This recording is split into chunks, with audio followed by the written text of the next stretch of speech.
Na internet nós temos os irmãos interagindo.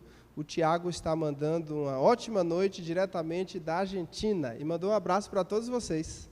Então sintam-se abraçados pelo Tiago. A Maria, ela pede oração pelo casal Fátima e Nilo. A Edinalva deseja uma boa noite para todos nós.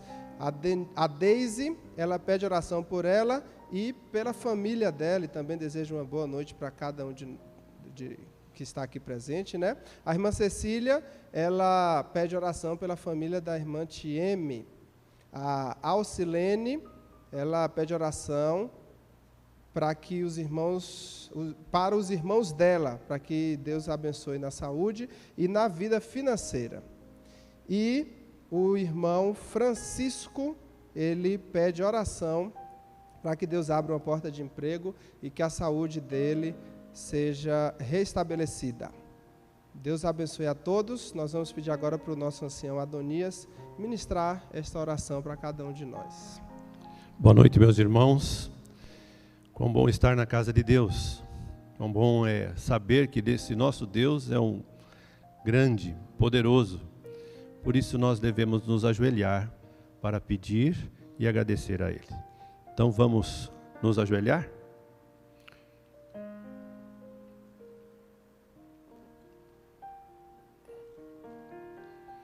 Querido e bom Pai, que nas alturas dos céus estás, primeiramente, Senhor, nós queremos te agradecer pelo dom da vida, pela oportunidade de estarmos aqui na sua casa. E também, Senhor, te agradecer porque nós temos a certeza de que o Senhor é grande, o Senhor é poderoso, o Senhor é benfeitor de todos os seres humanos. Obrigado, Senhor, por isso. Neste momento, Senhor, quero colocar em tuas mãos todos os pedidos que foram trazidos e colocados naquele recipiente. Existem pedidos, Senhor, que estão guardados dentro do coração das famílias, das pessoas, e que não foram entregues nem colocados aqui. Mas eu tenho certeza que o Senhor pode adentrar no coração, no pensamento, e saber da sinceridade, da necessidade das pessoas, na confiança que tem de que o Senhor pode atender todas as coisas. Ó Deus, somos pais, temos filhos, temos netos, temos amigos que precisamos de Ti. Ajuda-nos, Senhor, a educar nossos filhos, levar, Senhor, eles à compreensão de que existe a necessidade de estar aos pés de Jesus. Ajuda-nos, Senhor, a fazer com que os nossos filhos, que as nossas famílias, Senhor, se voltem para Ti, que percebam, Senhor, a fé que nós temos em Ti. E para isso, Senhor, nós pedimos, aumenta-nos a fé, ajuda-nos, Senhor, a viver a crença que nós aprendemos, ajuda-nos, Senhor, a amar o nosso semelhante, ajuda-nos, Senhor, também nos ministérios dessa igreja, que o Teu Espírito Santo continue trabalhando todos os corações aqui, que possamos desempenhar a tarefa de pregar o Evangelho a todo o povo nessa nossa época. Também, Senhor, abençoa os líderes desta igreja. Abençoa, Senhor, as famílias dessa igreja, os planos que nós temos. Foi anunciado vários planos, Senhor, de estudo da Palavra de Deus, de recapitulação da Palavra de Deus. E também, Senhor, das programações futuras. Nós queremos que a Sua mão, a Sua bênção seja com todas as programações. Mas principalmente, Senhor, que o Espírito Santo trabalhe no coração daqueles que estão ouvindo essa mensagem, que eles possam, Senhor, se direcionar até aqui e possam adorar conosco. Nós queremos ver essa igreja cheia. Nós queremos, Senhor, que todas as pessoas tenham a oportunidade de ouvir e sentir aquilo que nós sentimos quando estamos aqui. Ó Deus, daqui a pouco a Sua palavra será repartida para nós. Ajuda, Senhor, ao Mário, irmão Mário, Senhor, para que ele possa falar inspirado das palavras que vêm do Teu trono de graça. Ó Deus, perdoai os nossos pecados. Ajuda-nos, Senhor, a servir-Te sempre. Nós Te pedimos, nós Te agradecemos, no nome sagrado do Senhor Jesus. Amém.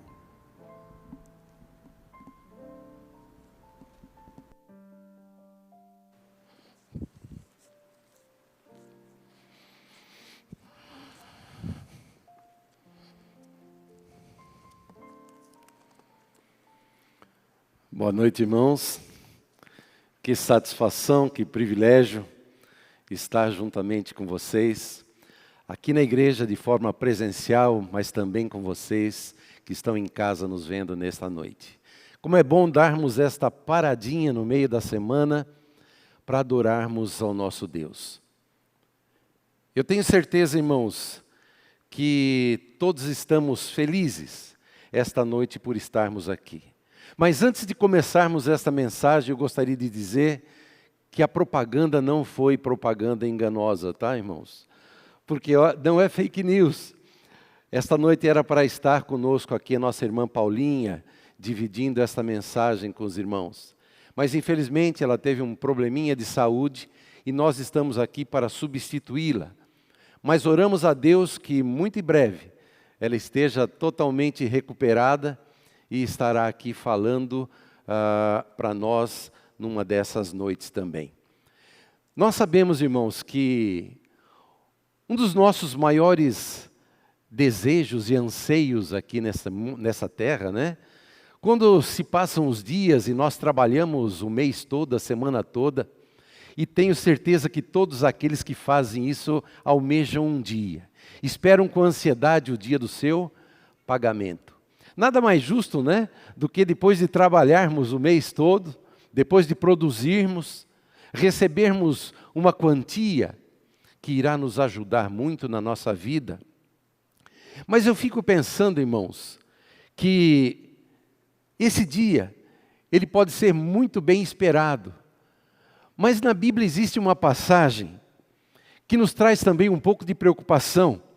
Lá em Romanos 6:23, nós lemos o seguinte: porque o salário do pecado é o quê? O salário do pecado é a morte. Isso nos preocupa um pouco, não preocupa, irmãos? Porque, na verdade, todos nós que estamos aqui, nós sabemos que somos o quê? Que somos pecadores. Nós temos a certeza disso, de que nós pecamos. Ou seja, se assim é, nós temos que receber um salário, e esse salário nada mais é do que a morte. Mas essa passagem, infelizmente, não termina aqui. Ela continua. Porque ela diz o seguinte: porque o salário do pecado é a morte, mas o quê? Mas o dom gratuito de Deus é a vida eterna em Cristo Jesus. Amém? Por isso, irmãos, ainda no livro de Romanos, capítulo 8, versículo 1, diz assim: agora, pois já nenhuma condenação há para os que estão em Cristo Jesus. Sabe, irmãos, apesar de sermos pecadores, apesar de sermos merecedores dessa recompensa, não há mais condenação para aqueles que estão em Cristo Jesus, para aqueles que andam segundo a Cristo Jesus e não segundo a carne, mas segundo o Espírito. Eu quero dizer que muitas vezes aqui na terra, nós temos que receber alguma coisa por uma ação que nós praticamos. E essa coisa nem sempre é agradável. Eu quero trazer a lembrança de vocês de duas pessoas que eu acredito que a maioria já ouviu falar pelo menos algum dia.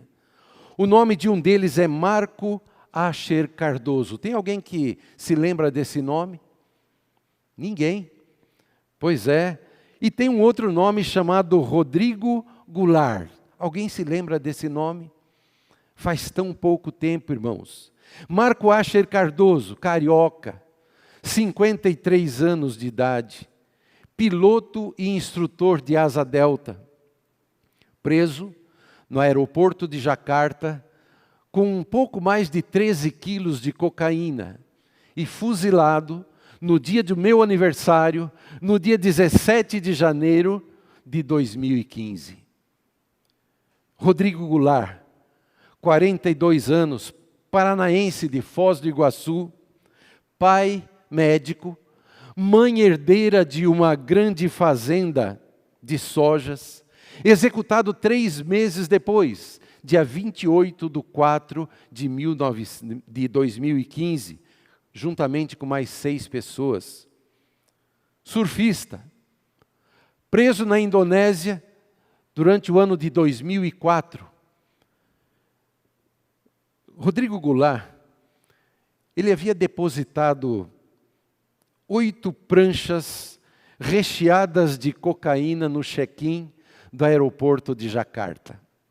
E eu pergunto para vocês, tanto Marco Cardoso como Rodrigo Goulart, será que eles não tinham conhecimento dos riscos e das penalidades impostas por aquele país pelo tráfico de drogas?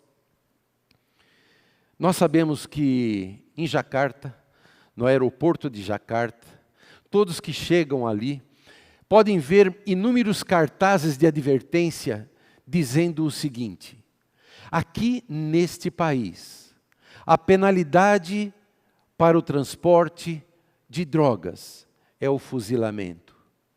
Também durante o voo, um pouco antes de aterrissar no aeroporto de Jacarta, são distribuídos panfletos dentro do avião, dizendo a mesma coisa para os tripulantes.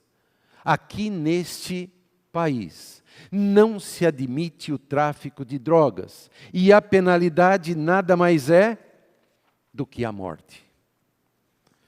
Rodrigo Goulart, um menino boa pinta, estudou nas melhores escolas de Curitiba, tinha fama de conquistador, aventureiro, nunca teve medo de nada. E eu fiquei pensando quando ouvi a história dessas duas pessoas e procurei encontrar alguns vídeos na internet. Eu fiquei imaginando o que é que deve passar na mente de alguém que está condenado à morte, mesmo merecendo aquela punição. E eu procurei alguns vídeos na internet e encontrei as 2 últimas entrevistas com essas pessoas brasileiras, com esses 2 jovens, antes do seu fuzilamento. E uma coisa me chamou a atenção, que ambos, separadamente, disseram a mesma frase. O jornalista lhes perguntou: o que é que você gostaria de pedir nesse momento? Refletindo depois de tudo o que aconteceu, sabendo da sua penalidade, o que é que você gostaria nesse momento? E por incrível que pareça, os 2 tiveram a mesma frase: eu acredito que merecia uma segunda chance. Eu acredito que deveria ter uma segunda oportunidade na minha vida. Mas não tiveram. Ambos foram fuzilados naquele ano. Agora, a pergunta, ela é um pouco mais, pode ir um pouco mais além, quando nós imaginamos, bom, não deve ser nada fácil o que passa na mente de 2 pessoas condenadas à morte, esperando, o dia chegar. Mas e aquela pessoa que não teve culpa? E aquela pessoa que não fez nada de mal? Aquela pessoa que só praticou o bem e de repente recebeu uma pena de morte? O que deve passar na mente de uma pessoa dessas?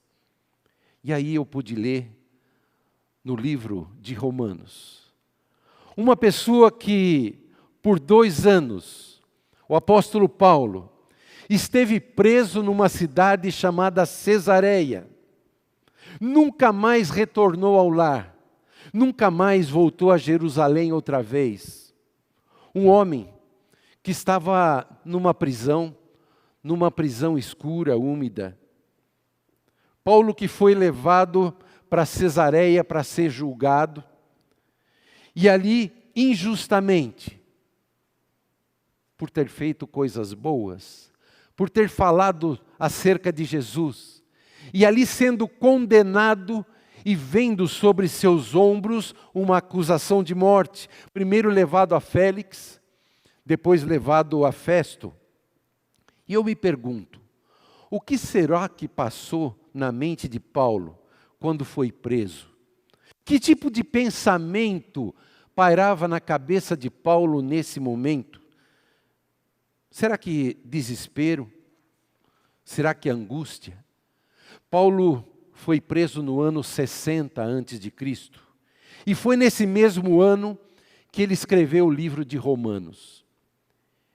E quando se lê Romanos, nós percebemos que Paulo não estava desesperado, nem desanimado, mas ele estava cheio de otimismo.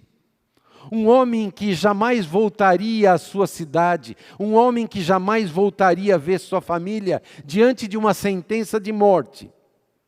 Ele conservava-se otimista, firme nas suas convicções. E eu presumo certamente, existiam na mente de Paulo e em seu coração princípios muito fortes, muito firmes, arraigados em sua mente, que o levavam a se manter inabalável. Quando você e eu, irmãos, nos agarramos a princípios de conduta, a princípios morais, a princípios espirituais, que Deus nos apresenta, quando criamos raízes e alicerce em cima desses princípios, tenho certeza que nada neste mundo, a pressão social,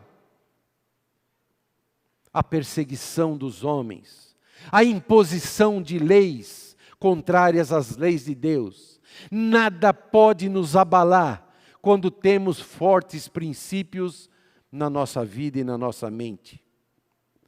O 8º livro de Romanos, Romanos capítulo 8, nós encontramos ali algumas coisas que Paulo sentia em seu coração. Lá no livro de Romanos, logo no 1º capítulo, 1º versículo, Romanos 8:1, ele já diz o seguinte: agora, pois, não existe nenhuma condenação para aqueles que estão em Cristo Jesus, mas não andam segundo a carne, mas segundo o Espírito. Irmãos, apesar de Paulo estar com uma sentença de morte, ele não se sentia condenado. Embora estivesse em uma prisão em Roma, ele se sentia livre. A Bíblia diz que não há condenação para aqueles que estão em Cristo. Na verdade, irmãos, é a culpa que destrói o nosso espírito. É a culpa que destrói a nossa esperança. Não importa a situação em que você está, mas quando você se sente culpado, isso corrói a sua mente, isso corrói o seu coração. E mais do que preso fisicamente, você se sente preso mentalmente, preso espiritualmente. Mas quando você é livre, quando a consciência não te acusa, quando você na realidade não é culpado, a culpa não age sobre sua mente, não te destrói e você se sente livre. 1 João 1,9 diz assim: quando nós confessamos os nossos pecados, Ele é fiel e justo para nos perdoar. Querido irmão, quando nós nos achegamos a Cristo, não importa aquilo que praticamos na nossa vida, Deus está pronto, e Ele é fiel, e Ele é justo para nos perdoar, e a partir daí, nós nos sentiremos livres novamente. Existe um outro detalhe que Paulo sentia também, que está no livro de Romanos capítulo 8, versículos 14 e 15. Nós podemos ler aqui: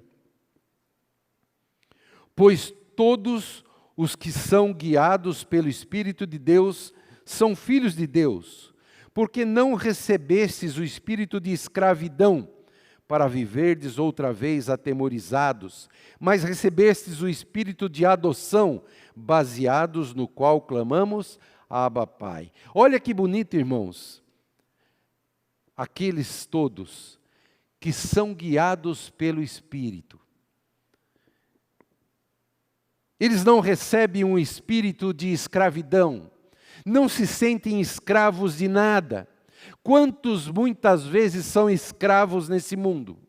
Da ira, escravos da cobiça, escravos de algum vício, escravos da imoralidade.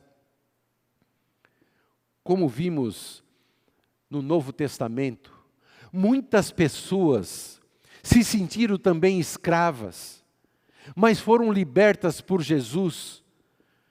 Os próprios endemoniados se sentiram livres, eram escravizados por Satanás e Jesus os libertou. Nós temos o exemplo daquela mulher que tinha uma hemorragia, que por 12 anos foi escrava dessa doença, procurava todos os médicos e nada havia solução. Quando ela encontra Jesus, ela ficou livre da sua escravidão. Pedro era escravo de um temperamento cruel. Pedro era explosivo, encontrou libertação em Jesus. Maria foi apanhada repetidamente em atos de adultério, encontrou a libertação em Jesus. Será que alguma coisa, irmãos, está dominando você nesta noite? Será que a cobiça? Será que a sua mente parece correr? Você pretende ser um cristão de verdade, mas muitas vezes o orgulho, o egoísmo, ou pensamentos impuros têm contribuído para você se sentir escravizado. Será que o álcool, o uso de alguma coisa ilícita, a imoralidade, de repente tem dominado a sua mente? Saiba, irmãos, em Cristo não há escravidão. O próprio apóstolo Paulo esteve preso, esteve condenado, mas se sentia livre e se sentia livre da escravidão. Romanos 8, 28, Paulo diz o seguinte, olha irmãos, que expressão incrível.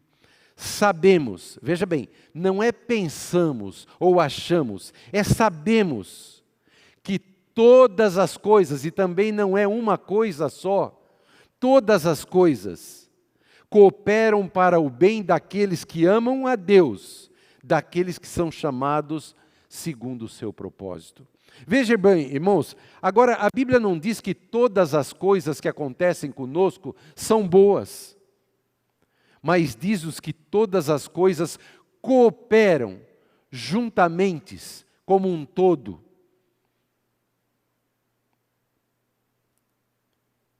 para o bem daqueles que servem a Deus.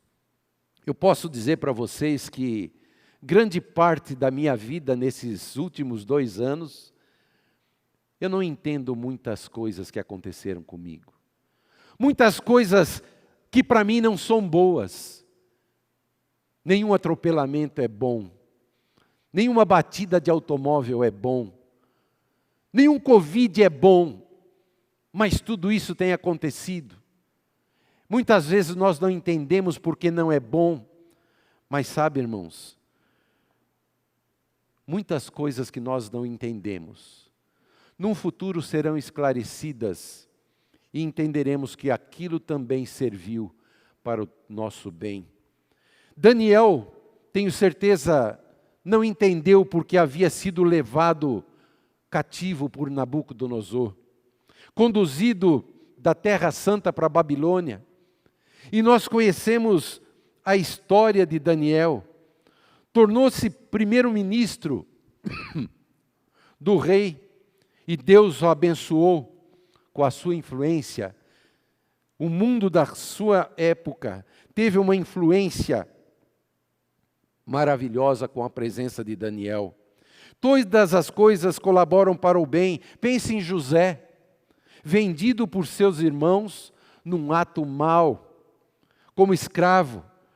José, no fim da sua vida, proveu alimento para a sua família.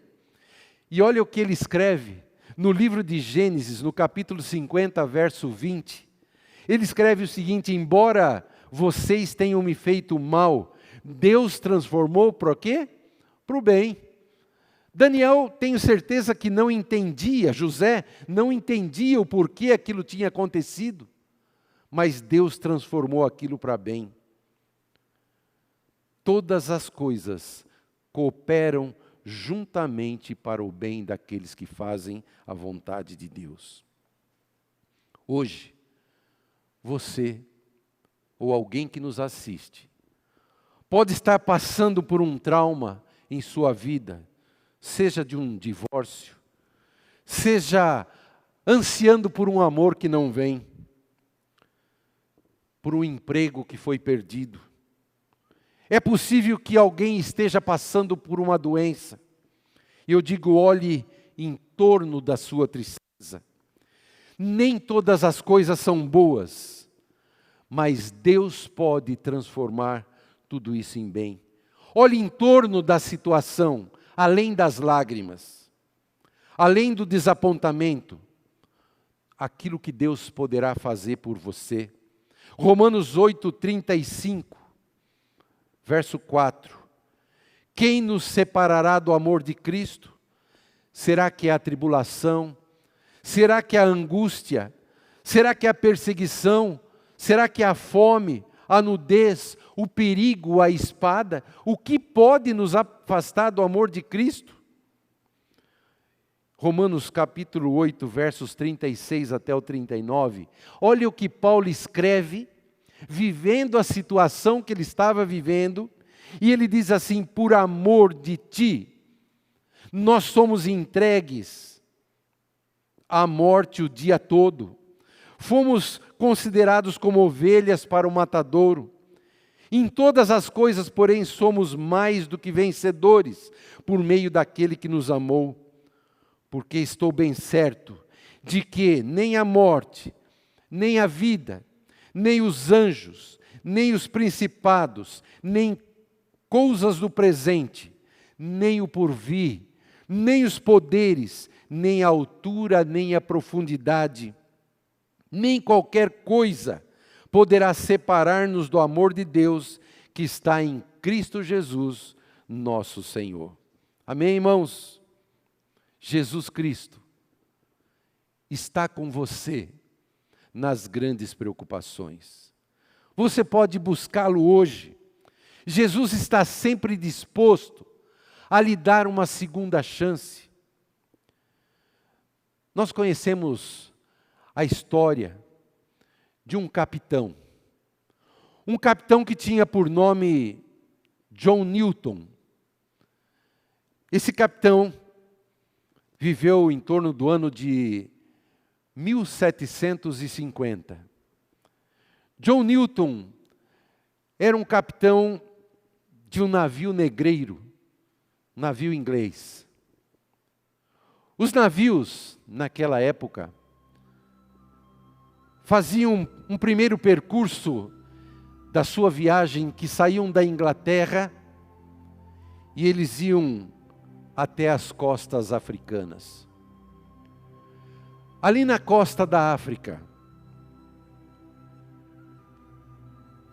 aqueles europeus, eles faziam uma permuta. Eles trocavam armas, munição, licor, tecido, tudo isso em troca de prisioneiros negros, que eram escravos de tribos que haviam guerreado entre si, e ali eles faziam uma seleção. Aqueles que eram mais perfeitos, aqueles que eram mais refinados, e ali formavam uma carga humana, que era composta de aproximadamente 600 pessoas. Homens e mulheres, capturados, seriam trazidos a bordo, preparados ali em fileiras, para que não ocupasse tanto espaço, e para que coubesse o máximo possível de carga humana naquele navio. E eles eram colocados logo abaixo das pranchas, para que não pudessem cometer o suicídio. E aqueles capitães procuravam fazer o seu percurso o mais rapidamente possível, para que aquelas pessoas chegassem com vida.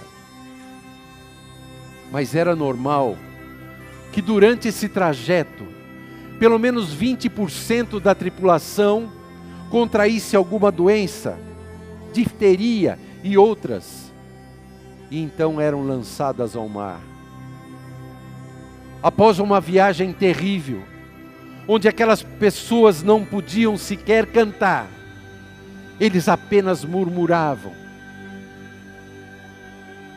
Aí chegavam às costas da América, e ali na América eram então trocados por açúcar e melaço, donde desses produtos sairia o rum, e aí esses navios repletos de rum voltaria novamente para a Inglaterra, e estaria feito e completado esse tríplice percurso. O capitão John Newton havia feito muitas dessas viagens como capitão desse navio. E certa viagem, o seu navio passou por uma tempestade muito grande. Ele viu que sua embarcação não resistiria, e ali, preocupado e relembrando tudo aquilo que ele fez durante a sua vida, ele disse: se eu morrer, eu estarei perdido. E o que ele fez? Ele fez uma promessa a Deus e disse: Senhor, se eu sair vivo dessa tempestade, eu vou entregar o meu coração a Ti e farei a sua vontade. O capitão John Newton sofreu naufrágio, mas misteriosamente ele foi salvo. E os últimos 43 anos da sua vida, ele pregou o evangelho em Olney, em Londres. Se converteu, tornou-se um pastor. E quando ele já era idoso, com 82 anos de idade, John Newton escreveu: minha memória já quase se foi, mas eu recordo duas coisas: que eu sou um grande pecador e Cristo é o meu grande Salvador. Hoje no túmulo de Newton, lê-se a seguinte frase: John Newton, uma vez um infiel e um libertino, um mercador de escravos na África, foi pela misericórdia de nosso Senhor e Salvador Jesus Cristo perdoado e inspirado a pregar a mesma fé que ele tinha se esforçado muito para destruir. O seu mais famoso testemunho continua vivo até hoje, no mais famoso das centenas de hinos que ele compôs, que está tocando ao fundo, Amazing Grace, preciosa graça. Esse capitão, nos últimos instantes, ele entregou o coração a Jesus e teve a liberdade que ele tanto queria. Sabe, irmãos, nos últimos instantes, enquanto caminhavam para o fuzilamento, Rodrigo Goulart e os outros condenados caminharam até o local da execução, cantando exatamente esse hino. E eu posso dizer para vocês,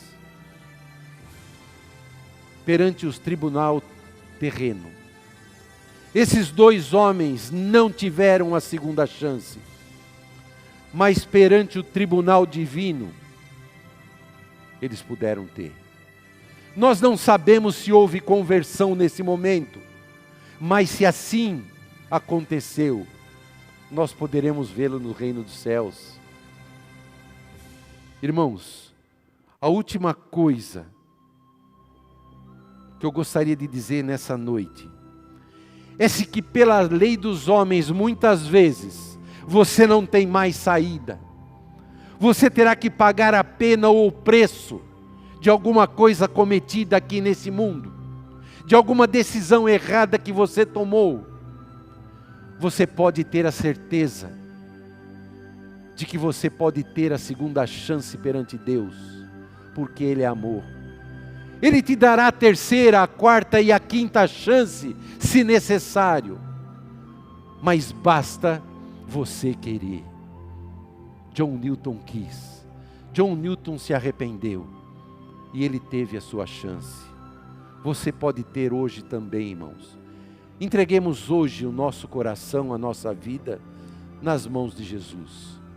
Meu querido amigo que está nos vendo pela internet, não importa o que aconteceu na sua vida, não importa a escravidão que você tem hoje, Jesus pede o seu coração. Se você tiver que pagar o preço, aqui nesse mundo, pelo erro cometido, não tem problema. Mas não pague o preço da condenação da morte devido ao pecado. Porque Jesus morreu por cada um de nós para livrar-nos exatamente da condenação do pecado. Que Deus nos dê a sua bênção, a sua proteção nesta noite. É o meu desejo e oração a todos. Amém. Nos coloquemos em pé e vamos terminar orando ao nosso Deus. Querido Jesus, bondoso Pai que está nos céus,